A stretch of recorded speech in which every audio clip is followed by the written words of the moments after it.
30 seconds, stand by. We're doing it more and more. Coming up on G4, 13 full. We're doing it more often with fewer people. But by going live more often and in more places, are we really thinking about safety? 15 to 20 feet from any close-up power line. Even 20 feet is too close. This dish is inches away. An inch and a half, you can get in closer. Of course, it is a cable TV line. I think that's just dandy. Watch out, look. Jesus. I'm just kind of interested to see what's going to happen to all the power and all the cable TV here when that thing fires up. Push 250 watts of microwave energy through that cable. It has a tendency to get radiation. Pretty close to the line. Yeah, I know. That's what I'm trying to avoid. Potential for an accident. Well, luckily not on this day. But there is a general as to how far you should put your mast or dish up to a line. Mark Bell from Television Broadcast Magazine puts it best by saying the safest distance to a power line is 10 feet for the first 50,000 volts, with 4 inches added for each 10,000 volts above that. Maintain the 10 feet and double it if you're not sure. Here at KSTP, the rule of thumb is basically 3 truck lengths or 30 feet between your mast and a power line. How do you do that? Just figure out the length of your truck times 3. That's the easiest way to do it. When parking, then make sure that we don't have any power lines overhead, and we usually want to judge that at 2 lengths of the truck, which works out to about 35 to 40 feet. 35 to 40 feet, or 2 truck lengths, a distance to try and live by, or to try and save your life by. 11 upper at 1845. Satellite shots can be just as dangerous as microwave shots.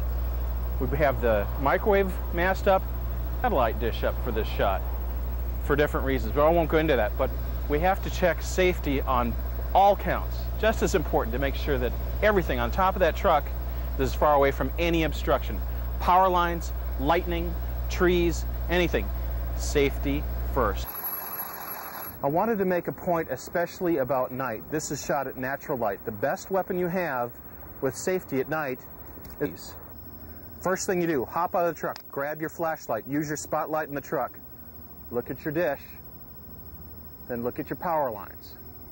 Too close, 2 to 3 truck lengths away. This is way too close. A simple flashlight or spotlight can save your life. It doesn't take much time at all. What I'm about to show you is some very graphic video from Des Moines, Iowa from September of 1997. The Channel 5 reporters probably never knew what hit them, but Bingham was conscious on the scene but badly burned. Kimberly Arms, also badly burned, was unconscious. One of them raised this tall microwave mast that extends from the top of their live van. It touched a power line along Franklin Avenue. That's when 13,000 volts shot through the van and the crew. As soon as the antenna went up, I heard a big bang. I looked down under the van, and the guy that was running the News 5, he collapsed under the van and burst into flames. So I jumped out of my truck, ran over here. About that time, the lady newswoman, she ran around to try to help him. She bent down, and it just sucked her right in, and she started on fire. Cautious witnesses tried to help the injured reporters get out, but the van was still electrified. I heard a scream. I saw the girl run around, and then I heard a pop, and I heard one last scream. She went down, and so I came over sprinting, and I told the rest of my kids that were playing with me, call 911. And I came over here. I started putting their backs and hands out with my shirt, fire.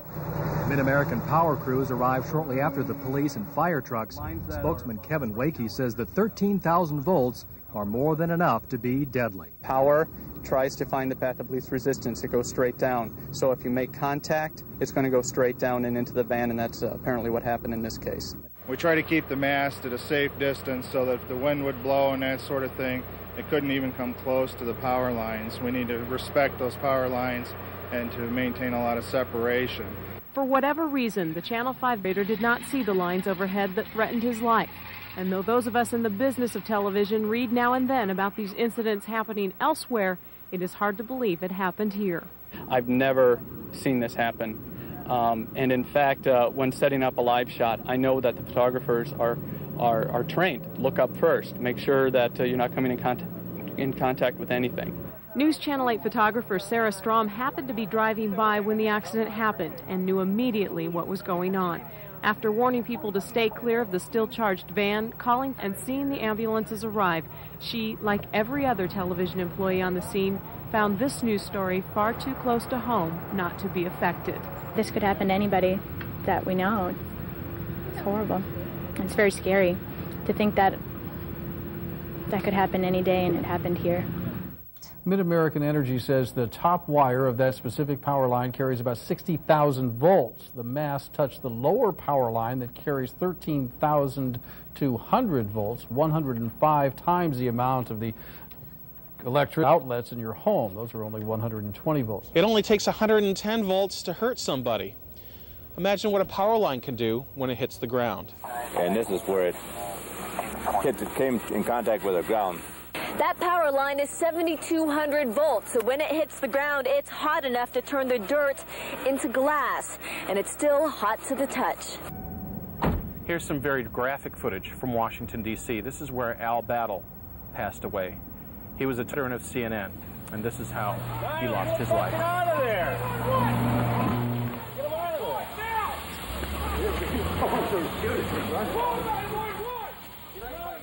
Yeah, there might be some...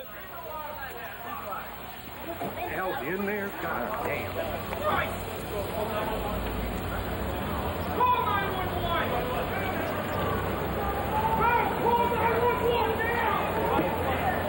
I'll come across. It's a terrible situation, and if you ever saw a situation with, like Al, I think it really gets your attention. Here's another example from Pittsburgh, another van parked underneath power lines. On the internet, the World Wide Web, is a lot of information you can steal on E&G safety. So you can put it in writing and write your own safety training manual to get it in writing in policy form for your own newsroom and certify everybody. Another good place for information can be from your power company. Here's an example of just some things to think about from PG&E.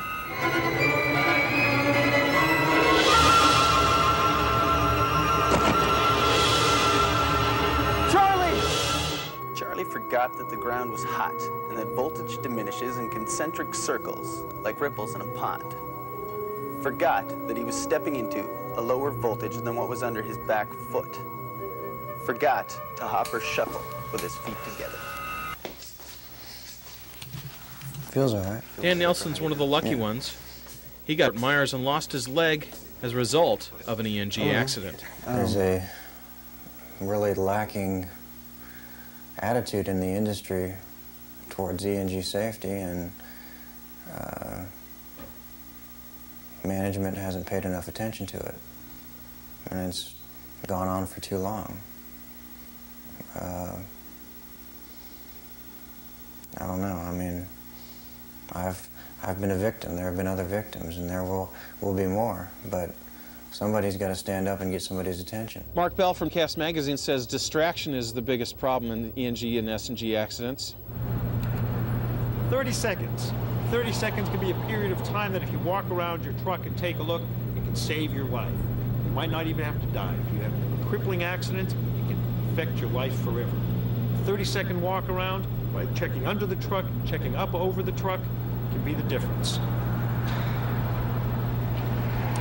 30 seconds gets interrupted, start it again. Give yourself 30 seconds. Seconds can save your life, just like this 30 seconds might save you. 2.5 minutes to pre-show. And when that award-winning live shot is all said and done, don't forget, you may be in a hurry to get home, but make sure everything's down and all ready to go. Watch out for those lights, and think safety. A lot of things to think about in the last over 9 minutes tape that you just watched, but the most important thing to remember is probably just 4 words. 4 words. Look up and live. Look up and live.